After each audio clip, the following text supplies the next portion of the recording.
Boa noite a todos, sejam bem-vindos e bem-vindas. Agora teremos a abertura do Seminário Nacional de Língua de Sinais. Tenho certeza que vocês estão ansiosos assim como eu. O organizador responsável é o CESAP. Esse é o sinal do CESAP e a cidade do CESAP é Caruaru, que fica localizado no estado de Pernambuco. Atua na área de ensino de Libras há 15 anos na região, oferecendo cursos de Libras como L2 para ouvintes. O CESAP tem como objetivo, nesse seminário, estimular o crescimento profissional na Libras e o aprendizado mais complexo de Libras. Aparentemente, Libras é fácil, porém o conteúdo tem detalhes e estruturas complexas. É um desafio que temos que buscar e pesquisar profundamente para termos novas descobertas, com novas pesquisas na língua de sinais. Na área de educação, linguística e interpretação, é importante relacionar um a um, pois são áreas importantes que unidas desenvolvem e incentivam o valor da Libras. Então, alguns de vocês que gostam da área de educação também podem se identificar na área de linguística ou de interpretação. Por isso é importante o momento do seminário, que teremos experiências juntos nessa área para compartilhar e se relacionar para podermos refletirmos e discutirmos na semana do seminário. Temos importantes informações. Trocamos os horários da professora Tânia e do professor André, que antes era de 9 horas e agora será de 6h30. Agora nós teremos o professor André Xavier com o tema A Variação Fonética, Fonológica e Lexical na Libras. Que tema interessante!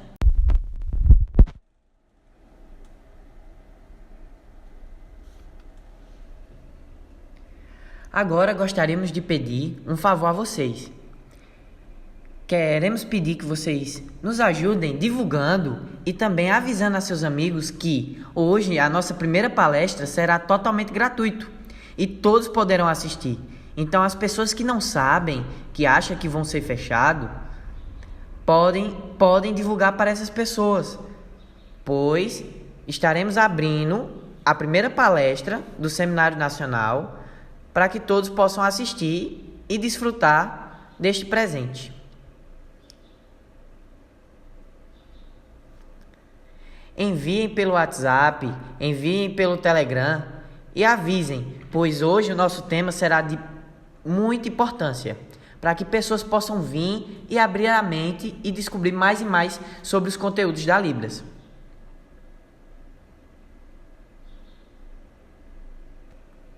Convidem outras pessoas e também chamem para participar. Alguns ouvintes acham que o seminário será apenas em Libras, mas não, nós teremos tradução de Libras em voz.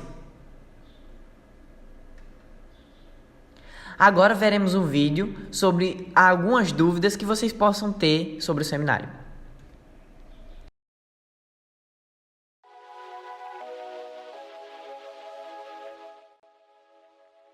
Dicas do seminário.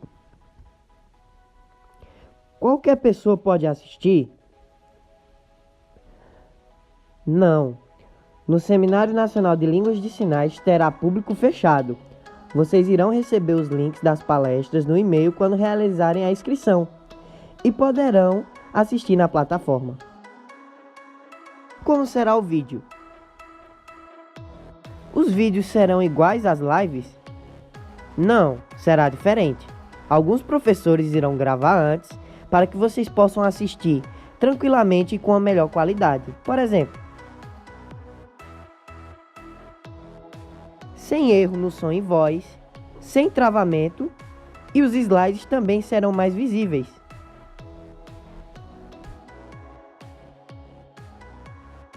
Como será o debate? O debate é muito importante, porque algumas pessoas têm dúvidas e precisam perguntar. Mas como isso acontecerá se o vídeo já é gravado? Calma, não se preocupe. O professor entrará numa live ao vivo e vai poder te responder todas as suas dúvidas. Como funcionará a frequência? Calma, não precisa se preocupar. No momento em que vocês entrarem na plataforma, ela automaticamente já sabe seu nome e sabe que você entrou e está participando. Que horário poderei assistir às palestras? Sabemos que os dias serão do dia 28 de junho a 2 de julho. Mas se você não tem tempo por causa do trabalho ou escola, e caso esteja ocupado, não se preocupe, pode assistir em outro horário. Você tem 30 dias para assistir e receber o seu certificado.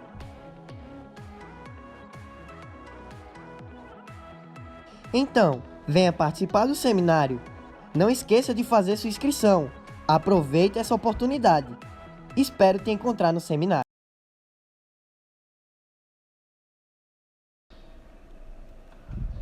Agora, aproveite e assista às palestras do seminário, certo?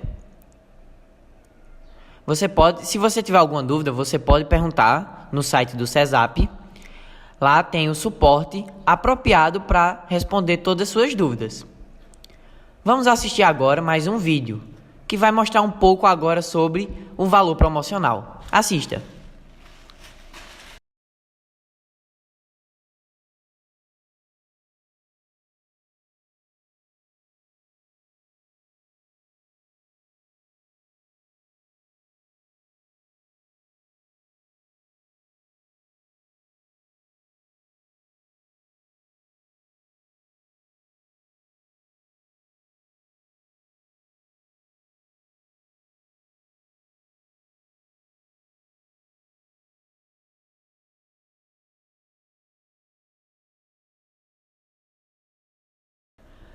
Vocês assistiram sobre o valor promocional? Aproveite e chame um amigo que tem interesse no seminário para que vocês possam assistir juntos e juntos ganhar o desconto.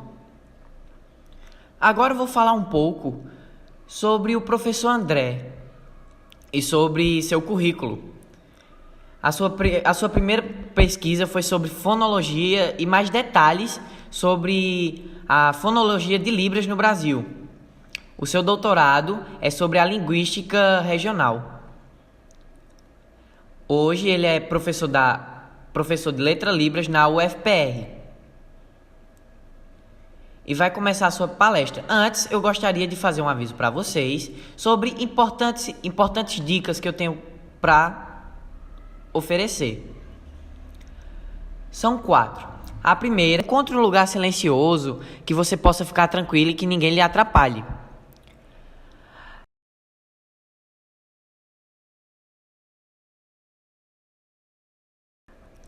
Teremos palestra de hoje até quinta-feira. Aproveite para pegar detalhes, frases que possam te ajudar na tua pesquisa de mestrado, de doutorado. E também te ajudem no teu TCC.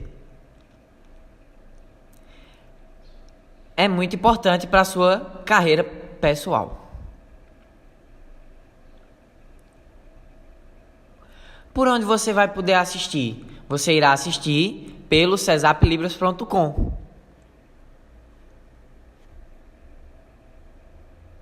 Você pode utilizar o seu celular, notebook, televisão. E a quarta e última dica: desliguem as outras redes sociais, porque faz com que você perca o foco no seminário e perca grandes informações que vão poder te ajudar. Essas 4 dicas, se você cumprir as 4 dicas, com certeza você vai gostar do seminário e vai fazer sua experiência melhor. Veja agora um vídeo rápido te ensinando como assistir às palestras no site do CESAP. Você vai digitar CESAP Libras, vai clicar no nosso site, clicar em assistir seminário,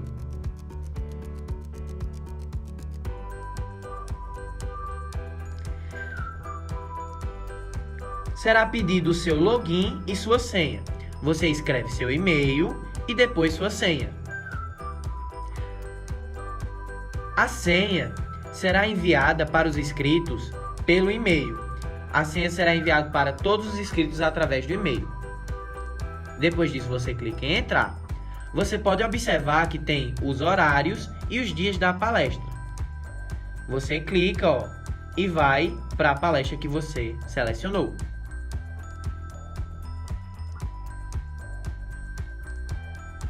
Se você tiver dúvidas e quiser perguntar para o palestrante, é só clicar no botão que está abaixo do vídeo e você será redirecionado para o chat no YouTube e lá você poderá fazer suas perguntas.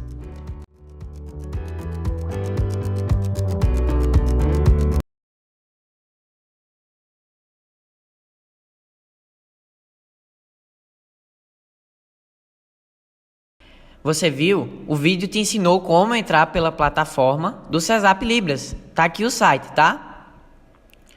Se você quer entrar e participar, aproveite. Nós temos aqui te mostrando o site e também temos o QR Code, que você pode colocar seu celular e ir diretamente para o site do CESAP. Aproveite e participe do seminário. Você terá direito ao material e também aos slides de cada professor, para que fique mais fácil de você compreender. Isso vai te ajudar muito na tua carreira profissional.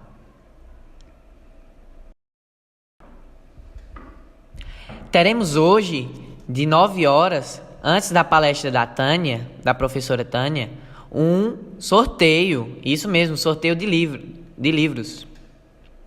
Esse livro é muito bom. Esse é o primeiro, o segundo será este.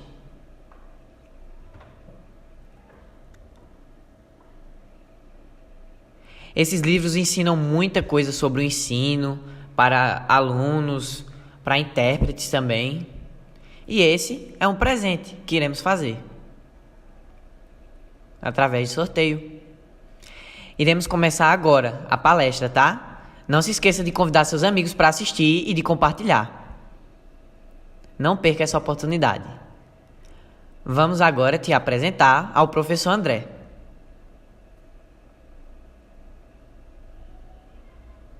Vai começar agora. Bom seminário.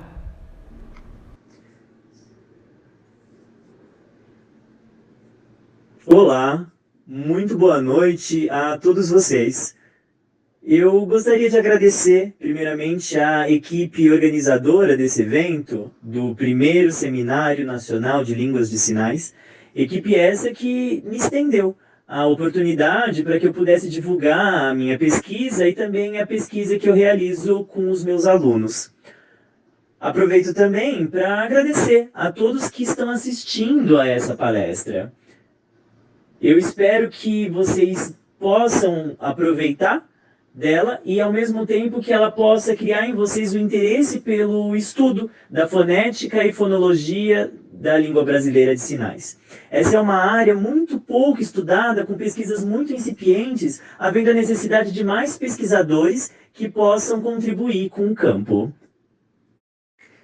Eu me chamo André Xavier.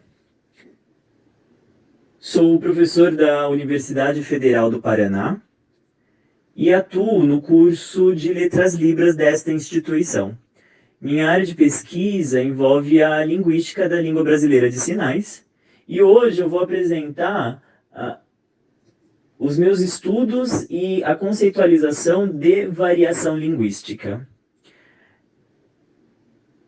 Eu acredito que vocês já saibam o quão complexo e amplo é falar sobre variação linguística, então eu focarei essa palestra e vou dar mais atenção a 3 assuntos principais que dizem respeito à variação. A variação lexical, a variação fonológica e a variação fonética.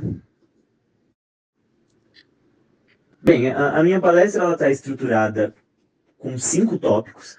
O primeiro vai ser uma introdução, onde eu vou abordar os aspectos de fundamentação teórica para essa palestra. Os outros 3 tópicos será relacionado aos tipos de variação linguística. E o último será a respeito de como esses tipos, como essas variações podem ser categorizadas e das dificuldades apresentadas para que essa categorização aconteça.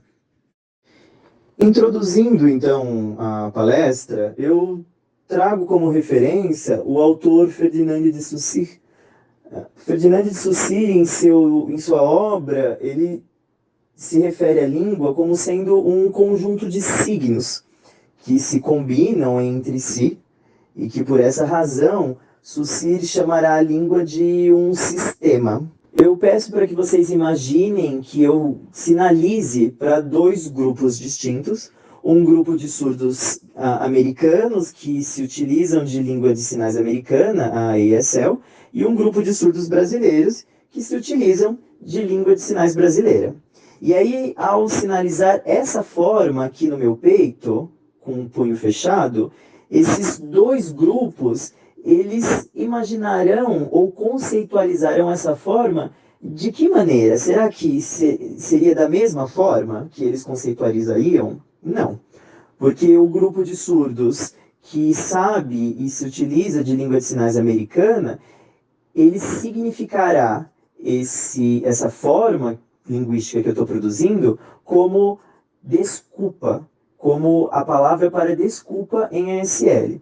Já o grupo de surdos brasileiros, que se utiliza de língua de sinais brasileira,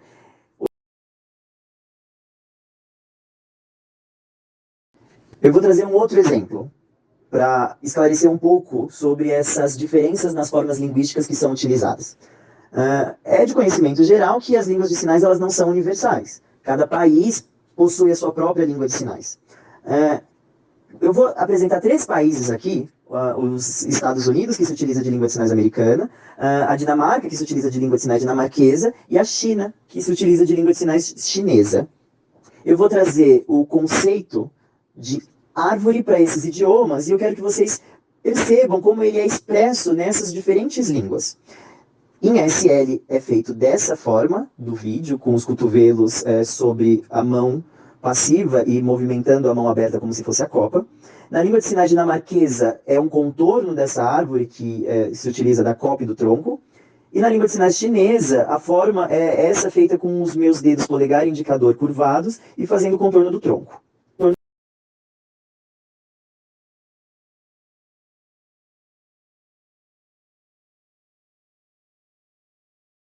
Acho que vocês conseguem perceber que nessas 3 línguas a gente tem um significante diferente para o conceito árvore, mas o conceito é o mesmo. Tem o mesmo significado, embora os significantes sejam distintos, por conta dessas línguas diferentes. Um segundo autor que eu trago é William Stoke, que foi o primeiro pesquisador a notar que as línguas de sinais eram línguas naturais, apresentando uma estrutura, uma gramática própria. E Stoke notou que a diferença fundamental entre as línguas orais e as línguas de sinais tinha a ver com a maneira como o significante é expresso. Nas línguas orais, o significante ele é expresso através do som. Já nas línguas de sinais, o significante é expresso através de formas visuais. Porém, os significantes de ambas modalidades de língua apresentam unidades menores. É claro que com as devidas diferenças, porque o significante das línguas orais vai ser expresso com unidades sonoras e tipos relacionados ao som. São eles as vogais e as consoantes, são essas as unidades do significante das línguas orais. Já nas línguas de sinais, essas unidades menores, segundo Stoke, a proposta de Stoke, seriam 3. Seriam a configuração de mão, a localização e o movimento deste significante. Eu vou apresentar um exemplo para que vocês entendam melhor. Se a gente se atentar a essa palavra utilizada para significar obrigado em língua de sinais, a gente consegue ver unidades que ela apresenta, né? Entre elas, essa configuração de mão, com a palma da mão aberta, Também aonde está localizado, que é nessa porção meio temporal na testa. E também o movimento realizado, que é esse movimento retilíneo para fora. Ou seja, esses 3 elementos, essas 3 unidades, compõem a palavra para obrigado em língua de sinais. Mas outra coisa notada por Stoke é que essa palavra que apresenta essas unidades mínimas, que ele chamou de parâmetros, se a gente troca apenas uma delas ao realizar uma nova palavra, se a gente trocar a configuração de mão da palma da mão aberta por essa do indicador em riste, a gente vai apresentar um significado novo, uma palavra nova. Então, utilizando da mesma palavra anterior para obrigado em língua de sinais. Se a gente trocar essa configuração, apenas a configuração de mão, para esse dedo indicador em riste, a gente tem uma outra palavra porque tem um outro significado. Dá uma olhada aqui na imagem que eu vou apresentar. Vocês notaram que essas 2 palavras distintas, para obrigado e para ideia, as duas elas são muito, muito, muito semelhantes. A única diferença apresentada é a configuração de mão. Uma com a mão aberta e a outra com o dedo indicador em riste. Essa diferença de parâmetros já apresenta conceitos diferentes, ou seja, são 2 palavras distintas porque apresentam significado distinto. A esse fenômeno nós chamamos de pares mínimos. O que acaba acontecendo é que, por vezes, um desses parâmetros acaba sendo modificado, mas o significado continua o mesmo, não há uma troca de significado como no exemplo anterior. Existem alguns surdos que sinalizam a palavra obrigado com o polegar estendido. Alguns surdos vão sinalizar a palavra obrigado com o polegar junto à palma. Elas não são iguais, elas apresentam uma pequena diferença, mas o significado é mantido. Se o significante dessas 2 palavras é diferente, mas o significado permanece, a gente não tem o fenômeno do par mínimo. A gente tem uma variação. Para que a variação seja de fato verdadeira, ela precisa que o significado permaneça. Essa outra imagem, onde eu apresento esses 2 sinais, o significante não é o mesmo, ele apresenta uma pequena diferença. Uma com o polegar estendido e a outra não. O significado continua sendo o mesmo.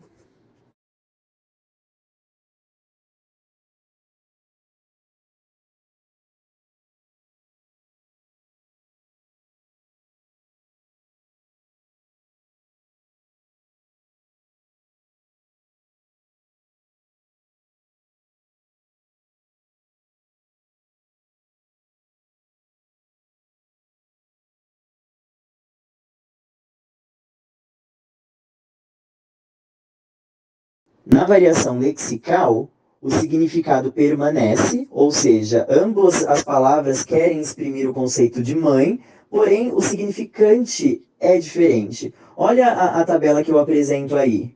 Eu tenho essas 2 formas distintas, né, essas 2 variantes para poder falar de mãe, e que apresentam características próprias. Que se nós formos analisá-las, a gente percebe que a configuração de mão é distinta, que a orientação da mão é distinta, que o movimento é distinto, que a localização é distinta, ou seja, todos os parâmetros apresentados, todas essas unidades, elas são distintas. E aí, quando isso acontece, nós temos uma variação lexical. A variação lexical acontece devido a diferentes fatores, que podem ser fatores regionais, fatores de gênero, pode ser influenciado pela etnia, pela raça, pela faixa etária do sinalizante. E eu vou apresentar para vocês alguns exemplos de como o meio social influencia nas variantes lexicais que são utilizadas pelos mais diferentes surdos. O primeiro exemplo que eu trago é um exemplo da língua de sinais da Austrália, chamada de Auslan. Essa imagem que vocês estão vendo apresenta um quadro de palavras da categoria cor. E tanto a palavra de cima quanto a palavra de baixo tem o mesmo significado, porém tem significantes distintos, como vocês podem ver. Na linha de cima são os variantes usados na região norte da Austrália. Na linha de baixo são as variantes utilizadas no sul da Austrália. Ou seja, esse primeiro sinal, essa primeira palavra que exprime amarelo, na Austrália, na região norte é feito desta forma, como se fosse o sinal de louco, e na região sul é feita dessa forma, com os dedos tocando a testa. Um segundo exemplo que eu trago de variação lexical é aquela que é influenciada pela idade, que as variantes são influenciadas pela faixa etária. Em língua de sinais americana, os surdos idosos eles sinalizam diferente dos surdos mais jovens. A variante que eles utilizam é diferente. Os surdos mais velhos usam essa variante para a África da mão em A passando pela cabeça. Já os surdos mais jovens usam outra variante, que é essa daqui, com a mão se fechando, com todos os dedos se tocando. O terceiro exemplo que eu trago é da língua de sinais irlandesa. É sabido que na Irlanda, os surdos eles estudavam em escolas diferentes de acordo com seu gênero. Os surdos homens estudavam em uma escola e as surdas mulheres em outra. Isso fez com que eles usassem variantes distintas para a mesma coisa. Um sinal utilizado por eles para designar maçã, por exemplo, pelas mulheres é feito dessa forma, batendo no cotovelo, e pelos homens é feito dessa forma, com a mão fechada, passando na bochecha de forma circular. Ou seja, são duas variantes distintas que foi influenciada pelo gênero dos seus falantes.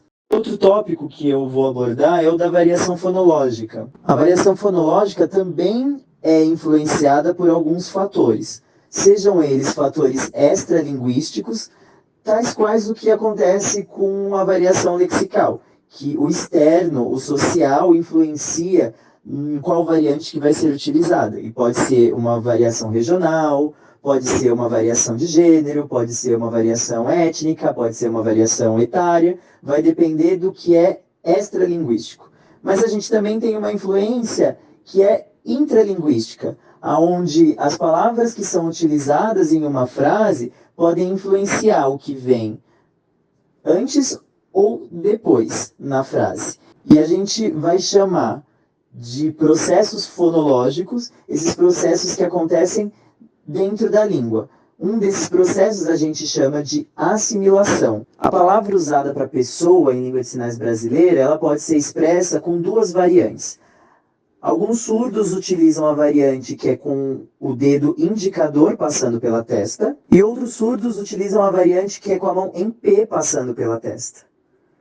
São duas variantes distintas, porque o significante é distinto, mas chega a ser parecido. Se a gente comparar com as variantes lexicais de mãe, por exemplo, que são muito díspares, essas variantes elas são bem parecidas entre si. E aí é por isso que nós vamos chamá-las de variação fonológica. E o que motiva essa variação? Bem, a gente não sabe. Carecem de estudos para saber o que influencia o uso dessas formas. Se é o registro, um registro mais informal ou menos formal, ou se é a faixa etária, bem, a gente não sabe, mas pesquisas precisam ser realizadas para que a gente consiga entender. Outro fator que influencia essa variação fonológica na Libras tem a ver com os aspectos intralinguais, em como as palavras elas são dispostas em uma sentença, porque a palavra que aparece antes ou depois pode influenciar nessa variação. Por exemplo, quando nós nos referimos a eu em língua de sinais, geralmente essa palavra é feita com essa configuração de mão, com o dedo indicador em riste apontando para si. No primeiro momento, para que o default de eu seja mudado para a configuração com a mão aberta, pela influência do sinal que virá depois, no caso, a palavra que conceitualiza ajuda em língua de sinais, faz com que essa variação aconteça. A imagem ajuda a ilustrar essa variação fonológica, onde obrigatoriamente o significado é o mesmo, mas a forma o significante, ele difere, mas não tanto quanto na variação lexical. Se nós compararmos as duas formas, as variantes que são utilizadas para designar pessoa em Libras, a gente consegue notar essas semelhanças entre elas. Por exemplo, a localização é a mesma entre as duas formas, o movimento é o mesmo entre as duas formas, a expressão facial também. O que vai diferir uma da outra é apenas a forma. O que eu quero que fique muito claro é que a variação fonológica, ela tem a ver com a categorização que nós fazemos na língua. Veja bem essa tabela onde são apresentadas inúmeras configurações de mão existentes na língua brasileira de sinais. Cada uma dessas configurações de mão pode ser categorizada. A partir do momento que a gente observa os surdos se expressando em língua de sinais, essa tabela pode ser utilizada como referência para ver se o sinal se enquadra em uma dessas categorias que a configuração de mão é produzida. Se os surdos sinalizam com essa configuração de mão, onde apenas o dedo do meio é flexionado, a gente consegue se voltar para essa tabela e ver quais são os sinais, as palavras que são produzidas com essa mesma configuração de mão. No começo de minha fala, eu tinha mencionado que as pesquisas nessa área são muito incipientes. Ainda precisamos de mais contribuição para o campo para que a gente entenda melhor essas questões que envolvem a variação linguística. Eu vou apresentar algumas pesquisas que falam a respeito de variação fonológica na língua de sinais americana e na língua de sinais brasileira. Na língua de sinais americana eu vou apresentar 3 pesquisas e na língua brasileira de sinais eu vou apresentar uma. A primeira pesquisa em SL tem como foco a variação encontrada nas formas em que o polegar se apresenta distendido. A segunda tem como foco a variação encontrada com o dedo mínimo distendido.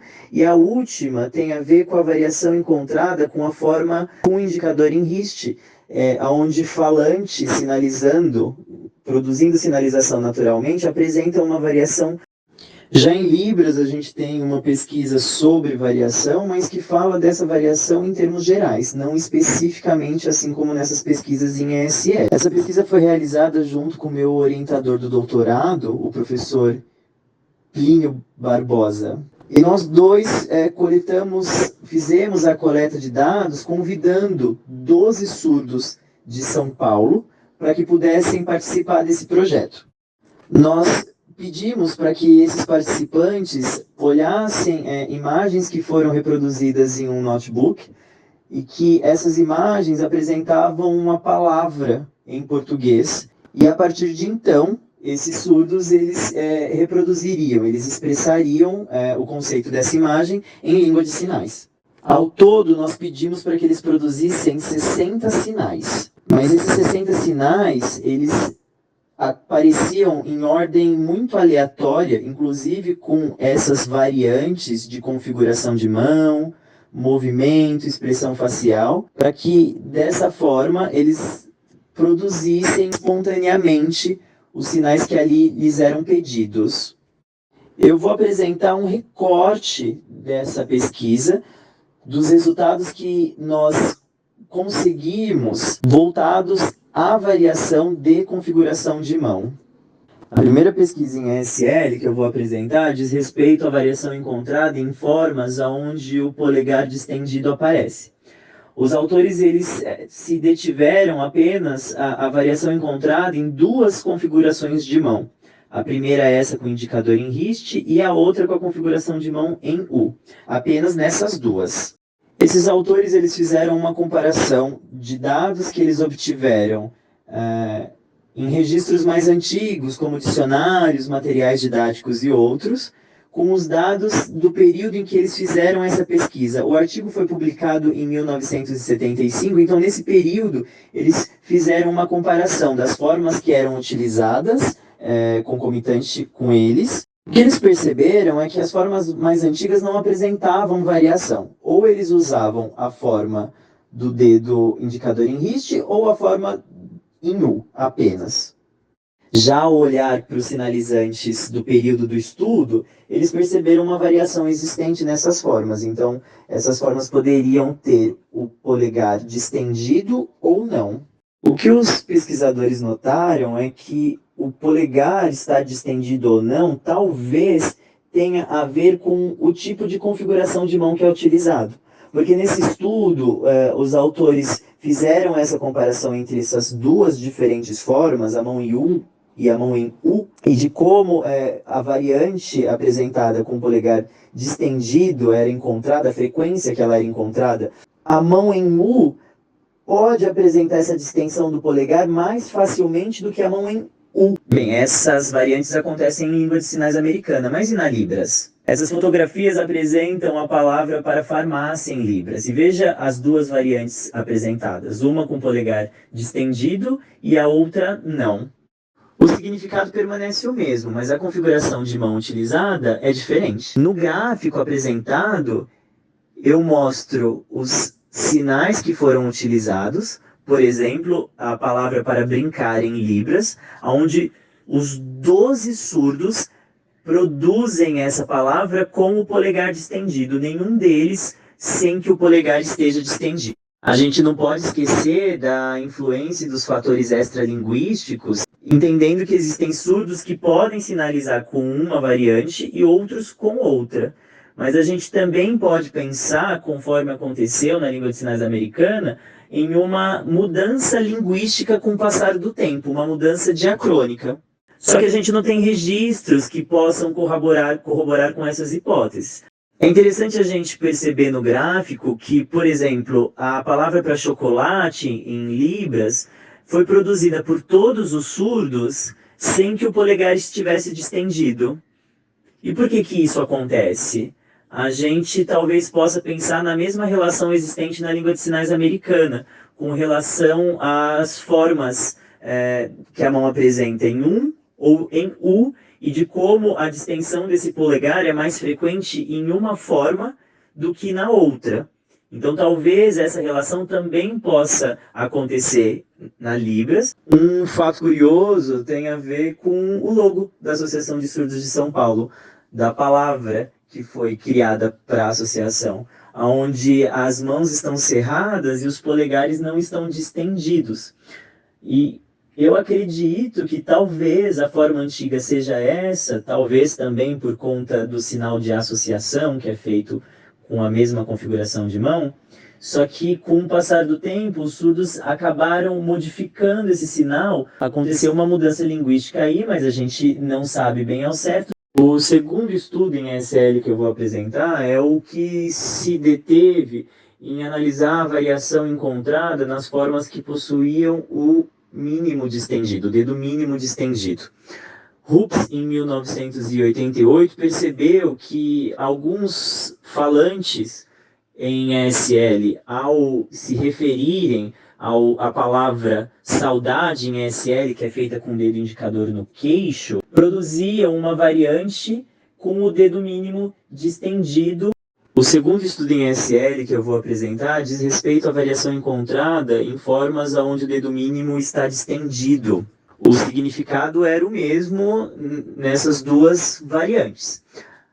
Hoops hipotetizou que talvez essa variação ela se devesse a fatores intralinguísticos. A coleta de dados feita por ele consistiu em convidar uma surda nativa, uma surda que possuía os pais também surdos, e fez com que ela conversasse com mais 3 pessoas. Uma delas era uma amiga muito íntima, uma amiga de muito tempo, outra era uma colega, que ela não conhecia tão bem, e o outro era um completo desconhecido. Essas conversas foram registradas para que ele pudesse perceber em qual dessas interações ela usaria a variante com o dedo distendido. E ao conversar com essas pessoas, ela usou com mais frequência a variante com o dedo distendido, com o dedo mínimo distendido, quando ela conversava com o seu amigo íntimo.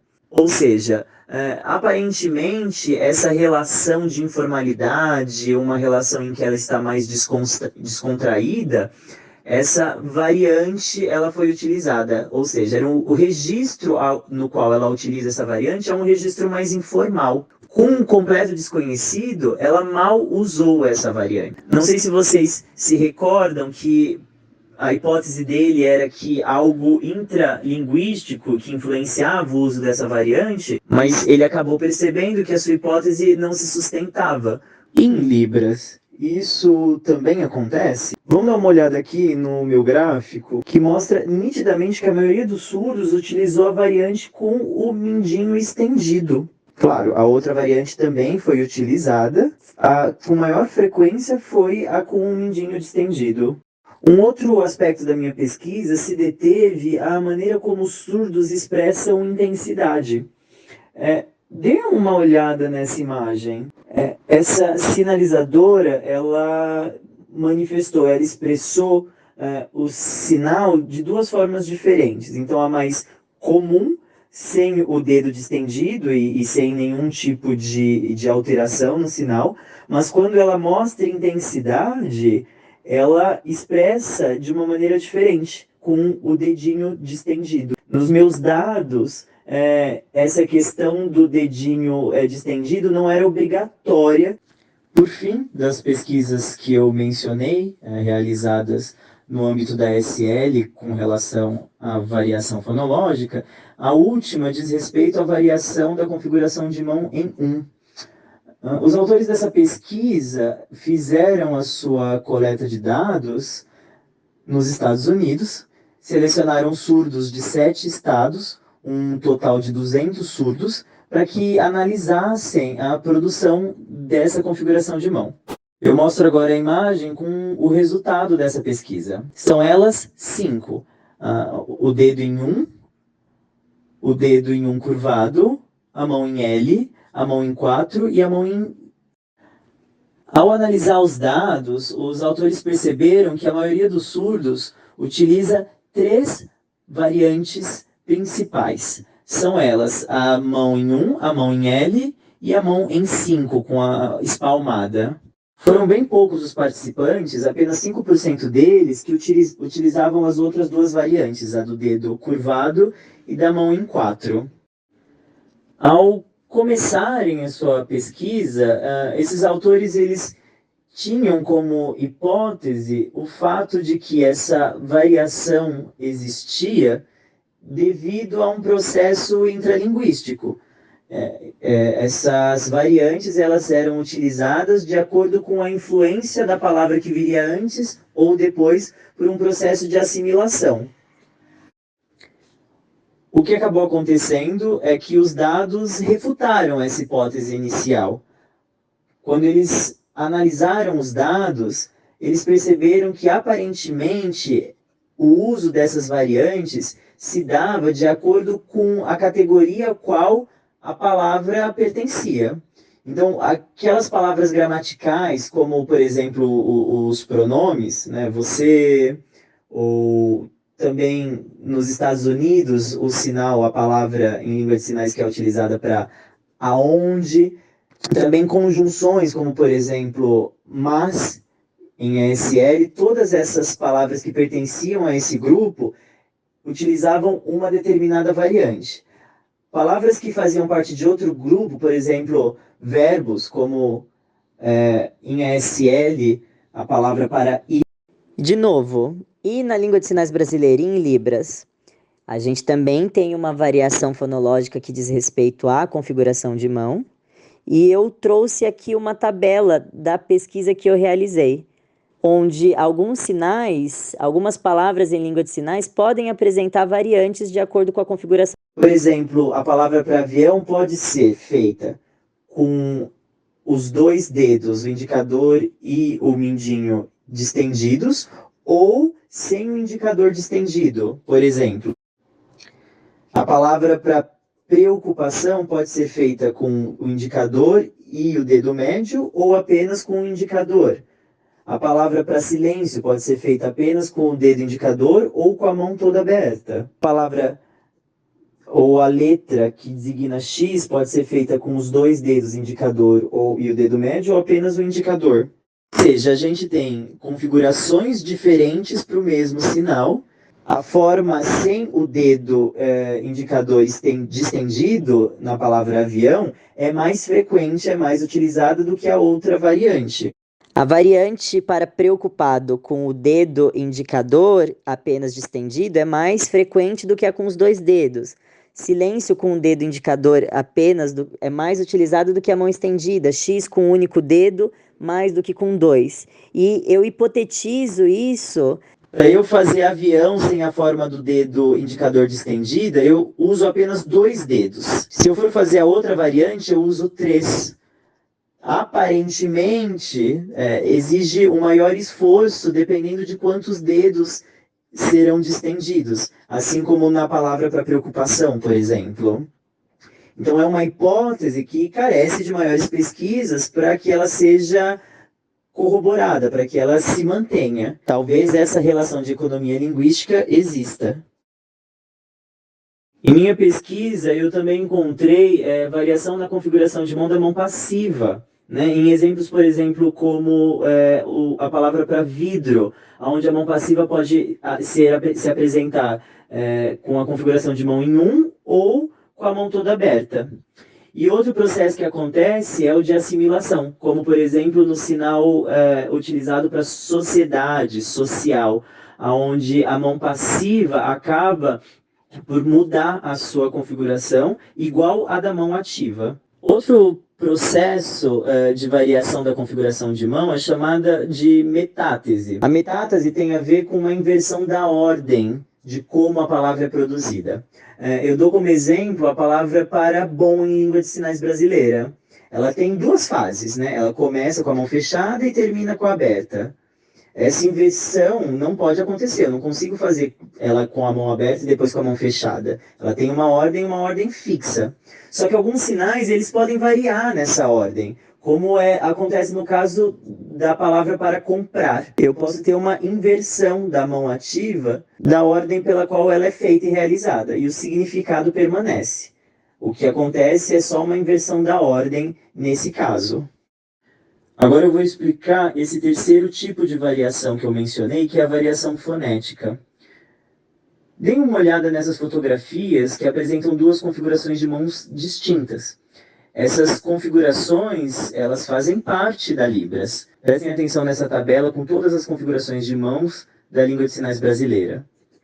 Eu havia mencionado que cada uma dessas configurações de mão fazem parte de categorias distintas. Eu tenho a categoria dessa configuração de mão com os dedos mais unidos e essa outra com os dedos mais separados. Quando eu peço para que sinalizadores produzam a palavra ajudar em língua de sinais, a gente pode notar que eles expressam de maneira diferente, eles apresentam uma variação na expressão desse sinal. Então, veja nessa outra fotografia, eu tenho uma gradação da maneira como esses dedos estão dispostos, do mais separado para o mais junto. Prestem atenção nessa imagem. Olha que interessante como os dedos estão mais unidos e mais separados. É claro que a gente pode separá-los em categorias. A categoria da configuração de mão com os dedos mais distantes entre si e a categoria da configuração de mão com os dedos mais separados. Nessas 2 categorias, eu vou encontrar variação, onde a configuração de mão ela não permanece a mesma. Ela vai ter uma diferença minuciosa, mas existente, com relação a como esses dedos estão dispostos, se mais próximos ou mais afastados. Porém, a percepção dessas diferenças é muito difícil de ser encontrada. Precisa de um olhar atento para que a gente as identifique. E essa variação muito, muito, muito ínfima, a gente vai chamar de variação fonética. Porém, a percepção dessas diferenças é muito difícil de ser encontrada. Precisa de um olhar atento para que a gente as identifique. E essa variação muito, muito, muito ínfima, a gente vai chamar de variação fonética. A variação fonética ela vai ser encontrada internamente a essas categorias. A variação fonética vai existir devido a uma infinidade de fatores, mas que podem ser divididos em dois grandes grupos. Os fatores intralinguísticos, que são aqueles mesmos processos de assimilação ou de influência daquilo que é interno à língua, do que vem antes ou depois das sentenças.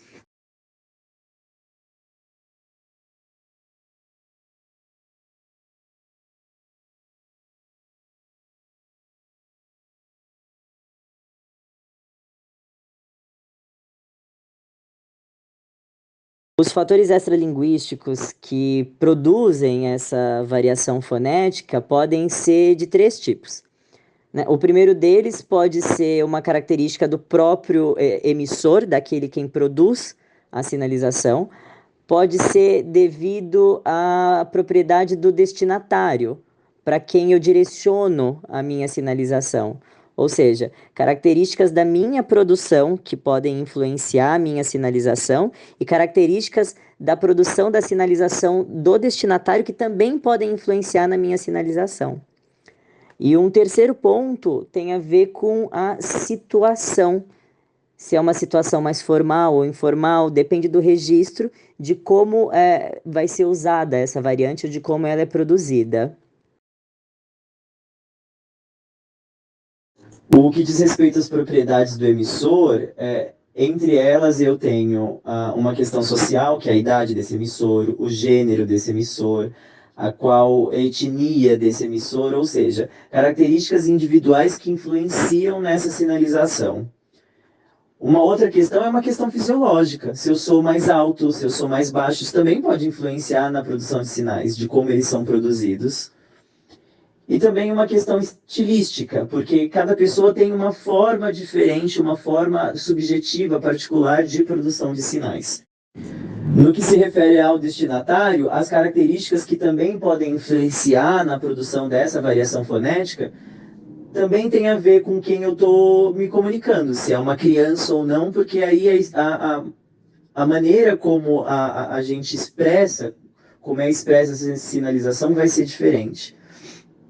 E também, com relação à situação, isso vai depender do ambiente onde eu estou, né?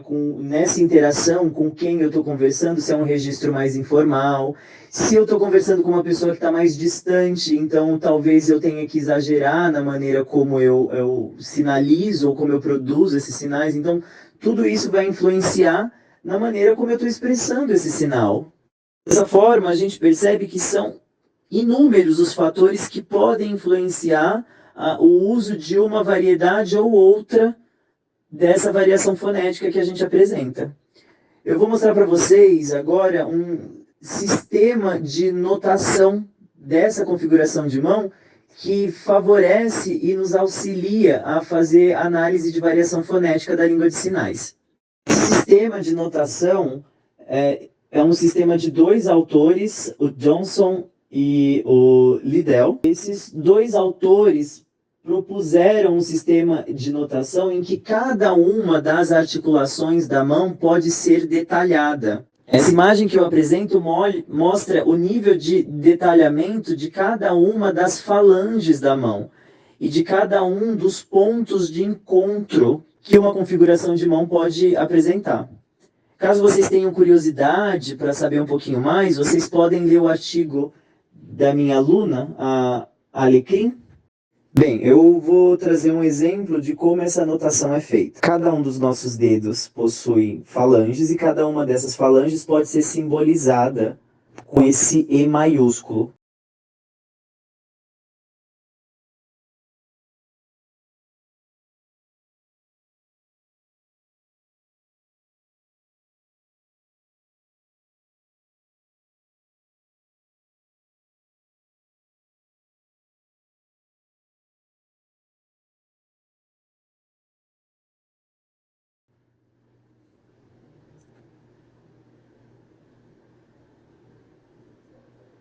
Às vezes, para mostrar a articulação, a gente simboliza de uma outra forma para poder descrever cada uma dessas regiões que são expostas em uma configuração de mão. Então, veja bem a legenda da notação que ela produz ao fazer esse tipo de análise, que é extremamente trabalhoso, mas que consegue, dessa forma, evidenciar a variação fonética existente na língua de sinais. Então, como é que eu noto, como é que eu transcrevo essa notação? Ela é feita com cada uma das regiões da mão para a gente poder descrever essa configuração.